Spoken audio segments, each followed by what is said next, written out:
Assalamualaikum warahmatullahi wabarakatuh.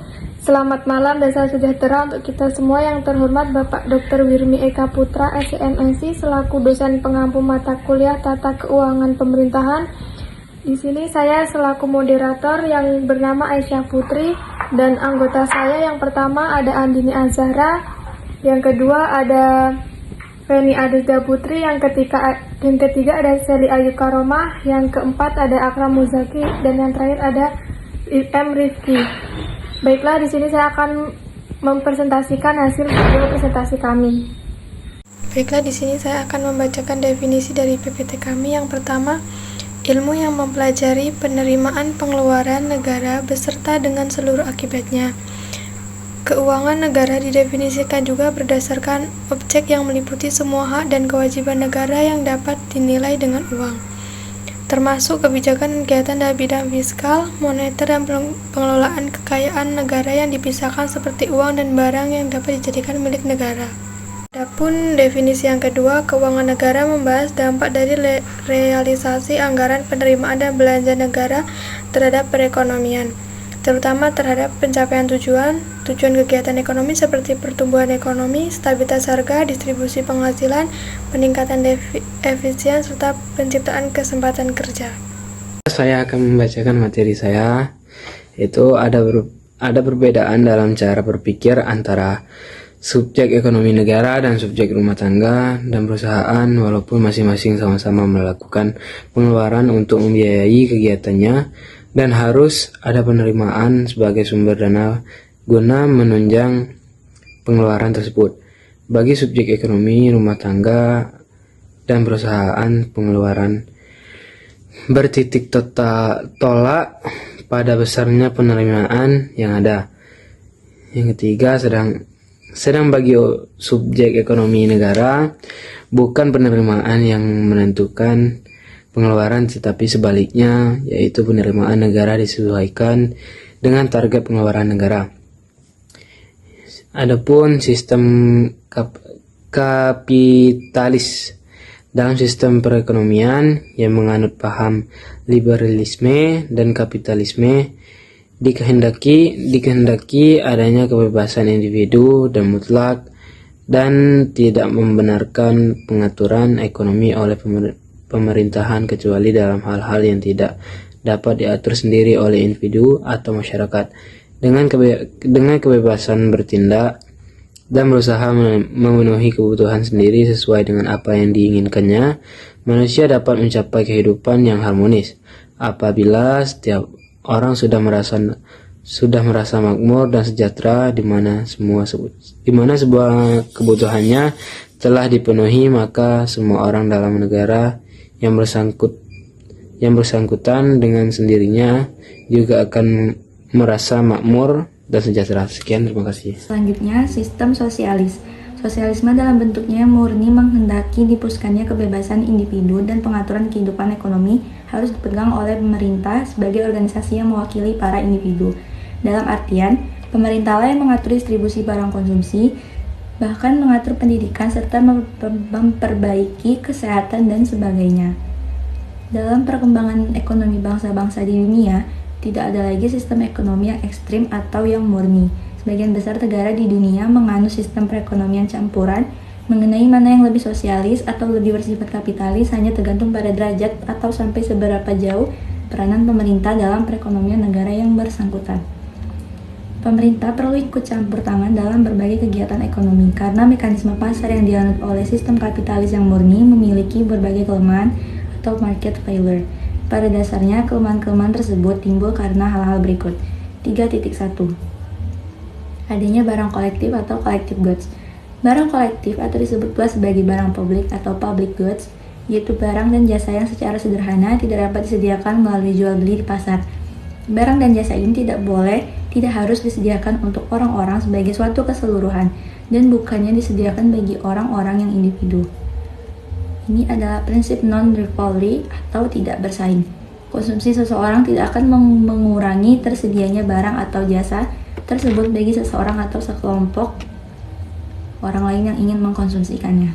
Inilah materi selanjutnya, yaitu perbedaan antara biaya privat dengan biaya non-privat.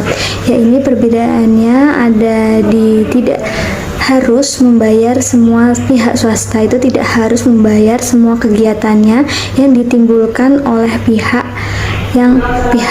di lain swasta, yaitu untuk mencipta dari usaha yang sama, karena barang dan jasa yang digunakan dalam mengambil keputusan itu tidak benar-benar mencerminkan nilai yang timbul oleh kegiatannya.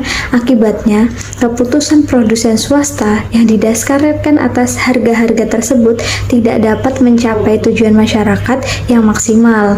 Yakni perbedaannya itu ini seringkali disebabkan oleh adanya unsur eksternalitas, baik yang berupa eksternalitas ekonomi maupun eksternalitas disekonomi.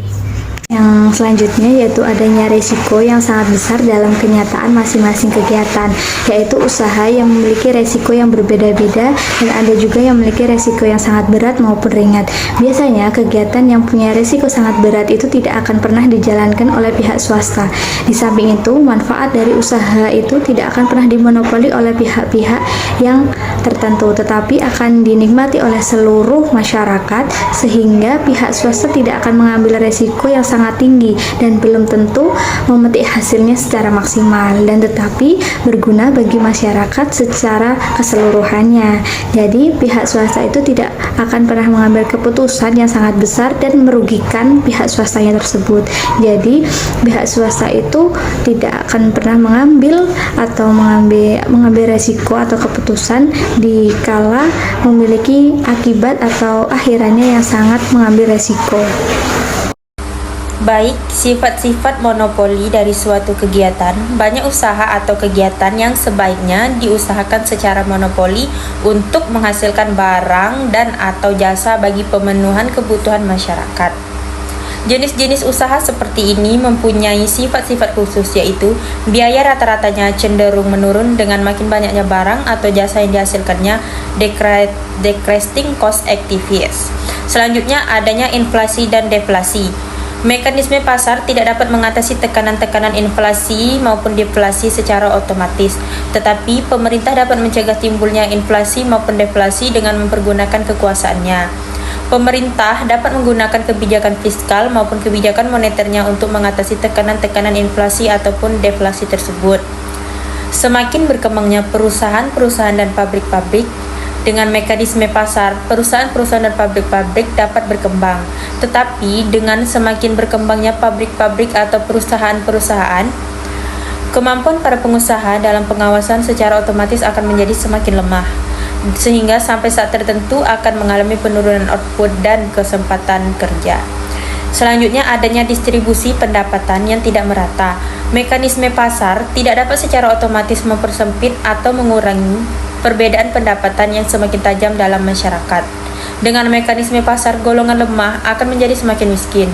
Perusahaan-perusahaan besar melalui persaingan bebas akan menghancurkan perusahaan-perusahaan kecil yang tak mampu bersaing. Oke, di sini telah diuraikan bahwa barang publik adalah barang-barang yang mempunyai dua sifat pokok, yaitu yang pertama adalah tidak bersaing dalam hal konsumsi atau non-rival consumption, dan yang kedua adalah tidak menolak dalam pemanfaatannya atau non-exclusion.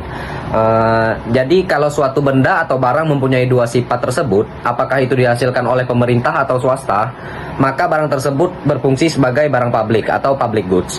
Selanjutnya adalah pemerintah sangat diperlukan dalam perekonomian. Kegiatan pemerintah dapat digolongkan menjadi 4 macam, yaitu yang pertama adalah kegiatan alokasi atau allocation function.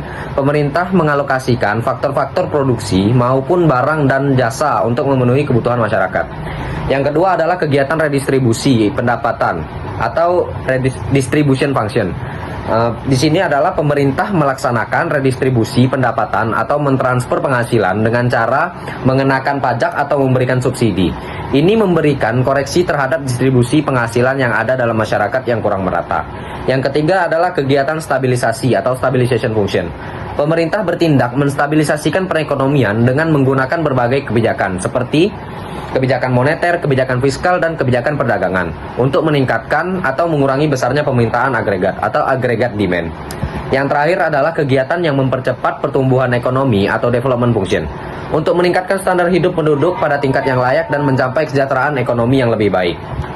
Jadi di sini adalah kesimpulan dari materi kami adalah pentingnya keuangan negara dalam mendukung perekonomian dan kesejahteraan masyarakat. Keuangan negara tidak hanya berfungsi sebagai alat untuk mengelola pendapatan dan pengeluaran pemerintah, tetapi juga berperan dalam menciptakan stabilisasi ekonomi